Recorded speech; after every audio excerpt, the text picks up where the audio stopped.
A very good morning to all the students. Today is 28th of October 2020, Tuesday. We are once again on our virtual meeting, and today we are going to read, or we are going to learn or study our second tense, passive voice, past indefinite tense. Yesterday we saw present indefinite tense, and today we are going to learn that past indefinite tense of passive voice. So here is the formula. यहाँ पर आज हम past indefinite tense देखने जा रहे हैं। कल हमने प्रेजेंट इंडेफिनिट टेंस देखा था, आज हम यहाँ पर देखने जा रहे हैं पास्ट इंडेफिनिट टेंस में पैसिव वॉइस के अंदर एक्टिव वॉइस से पैसिव वॉइस में किस तरह से परिवर्तन किया जाता है और इसे किस तरह से बनाया जाता है। तो सारी कहानी आपको पता है, सारे पांचों नियम आपको पता है, आपके पास में चार्ट है, आपके पास में चार्ट आपको दिया गया है, सामने रख लीजिए। नियम एक बार फिर से दोहरा दिया जाता है। ऑब्जेक्ट को सब्जेक्ट की जगह, सब्जेक्ट को ऑब्जेक्ट की जगह वर्ब का थर्ड फॉर्म, और सब्जेक्ट जो कि ऑब्जेक्ट हो चुका है उसके पहले बाय लगाना होता है। हेल्पिंग वर्ब के लिए चार्ट का इस्तेमाल करें। सब्जेक्ट जब इधर से जाकर के पीछे चेंज हो जाता है तब उसको क्या लिखना रहता है, उसका भी चार्ट आपको दिया है। ये नियम लगा करके आप इसे परिवर्तित कर सकते हैं। तो पास्ट इंडेफिनिट टेंस में क्या होगा, अगर हम एक्टिव की बात करें, फॉर्मूला देखिए। कल जो मैंने कहा था प्रेजेंट में, मैंने फिर से उसी प्रकार से उस फॉर्मूले को लिखा है। मेरा मतलब सिर्फ ये जानना है कि ये फॉर्मूला एज इट इज रहेगा, इसमें किसी भी प्रकार का कोई परिवर्तन नहीं होगा। देखिए, object plus helping verb main verb का third form by subject, object helping verb not main verb का third form by plus subject, helping verb object not main verb का third form by plus subject plus question mark. ये interrogative negative पहले लिख दिया मैंने, interrogative बाद में। Helping verb object main verb का third form by subject plus question mark. यहां पर बदलेगा तो सिर्फ क्या बदलेगा, केवल और केवल हेल्पिंग वर्ब। इसके अलावा यहां पर कुछ भी परिवर्तित होने वाला नहीं है। पैसिव वॉइस में इसको याद रखने का सबसे बेहतर तरीका यह है कि आप इस फॉर्मूले को ही याद कर लें। इस पर्टिकुलर फॉर्मूले को आपने याद कर लिया कि ऑब्जेक्ट के बाद में हेल्पिंग वर्ब, फिर मैन वर्ब का थर्ड फॉर्म, बाय और सब्जेक्ट आ जाएगा। इसके अलावा कुछ नहीं आएगा, सिर्फ हमें हेल्पिंग वर्ब उस चार्ट के अकॉर्डिंग क्या करनी है, चेंज करनी है। इसके अलावा हमें और कोई भी चेंजेस नहीं करने हैं। जैसे कि यहाँ पर पास्ट इंडेफिनिट है तो वहां पर पहले हम पास्ट इंडेफिनिट में क्या लगाते थे, वर्ब का सेकंड फॉर्म यूज करते थे, किसमें, एक्टिव वॉइस में। लेकिन पैसिव वॉइस में हम क्या करेंगे, यहाँ पर वॉज और वर का उपयोग करेंगे। वॉज लगाएंगे सिंगुलर नाउन्स के लिए और वर लगाएंगे किसके लिए, प्लूरल नाउन्स के लिए। तो यहाँ पर हमें इसी बात का ध्यान रखना है। जैसे यहाँ पर क्या आ जाएगा, वॉज वर लग जाएगा, बाकी सब क्या होगा, मैन वर्ब का third form by plus subject. आइए हम एक उदाहरण से इसको समझते हैं। एग्जाम्पल के तौर पर हिंदी में कोई एग्जाम्पल बनाए। अब यहां पर फिर से बात आती है कि सर हिंदी में पास्ट इंडेफिनिट में क्या बनेगा, तो आपको चार्ट को याद रखना पड़ेगा कि पास्ट इंडेफिनिट जो होता है उसके वाक्य के अंत में या, ई, ये या आ, ई, ए ऐसे शब्द आते हैं। गया, आया, खाया, पिया, सोया, रोया, उठा, जागा, इस प्रकार के। ठीक है, यहाँ पर हम क्या बना दे, एक अच्छा सा कोई सेंटेंस हम यहाँ पर ले लेते हैं। क्या ले बताइए, आपने भी सोच लिया, बहुत अच्छी बात है, मैंने भी सोच लिया। तो आप अपना सेंटेंस बनाइए, मैं अपना सेंटेंस बनाता हूं। ठीक है, चलिए लिखते हैं। दीदी ने, दीदी की स्पेलिंग गलत हो गई,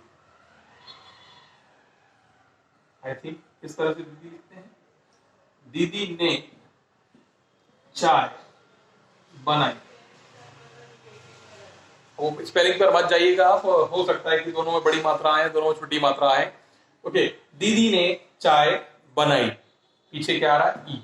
तो इसमें क्या लग जाएगा, हम पहले एक्टिव वॉइस जब इसका हम बनाएंगे तो क्या बनेगा, सेकंड फॉर्म। क्या बनाएंगे, दीदी,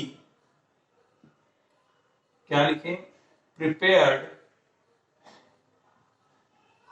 टी। ओके, दीदी प्रिपेयर्ड टी। अब इसको क्या करें, हम पैसिव वॉइस में बदल दें।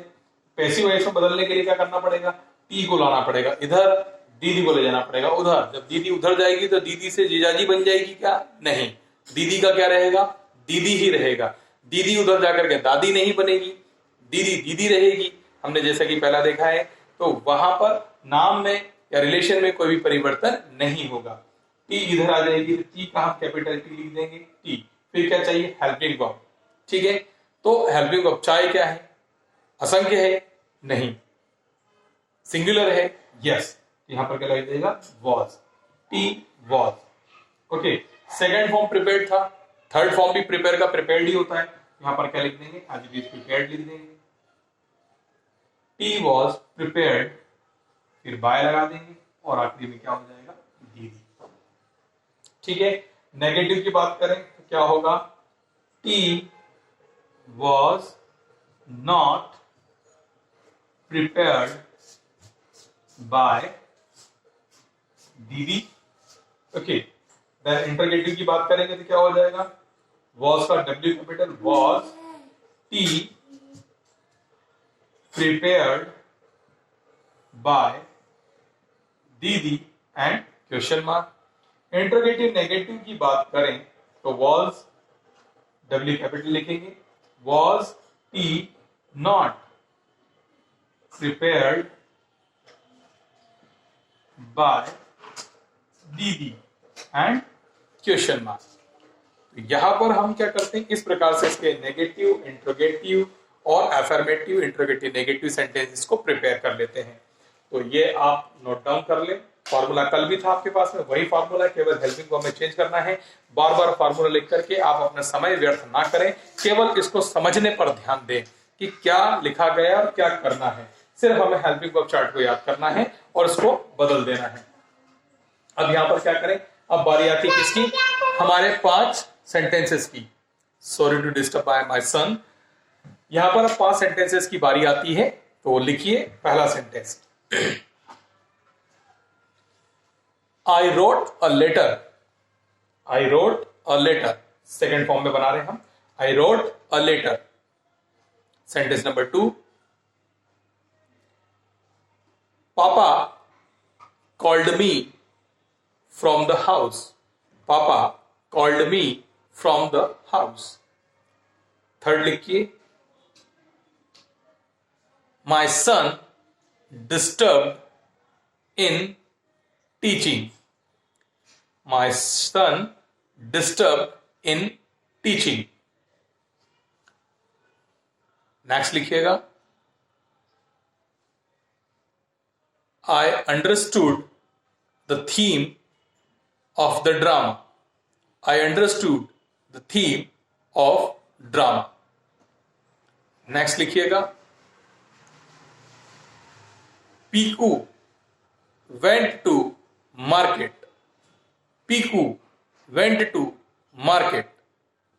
इन 5 सेंटेंसेस को और ये सारा आपको अपनी ग्रामर की कॉपी के अंदर ऐड कर लेना है और इसे आगे फिर हम नेक्स्ट वीडियो में कंटिन्यू करेंगे। अब हम देखेंगे इसके बाद क्या हो जाएगा, future indefinite tense, passive voice का हम आगे चलेंगे। हमारे 8 टेंसेस हमें एक्टिव पैसिव वॉइस में पढ़ने हैं। Thank you so much.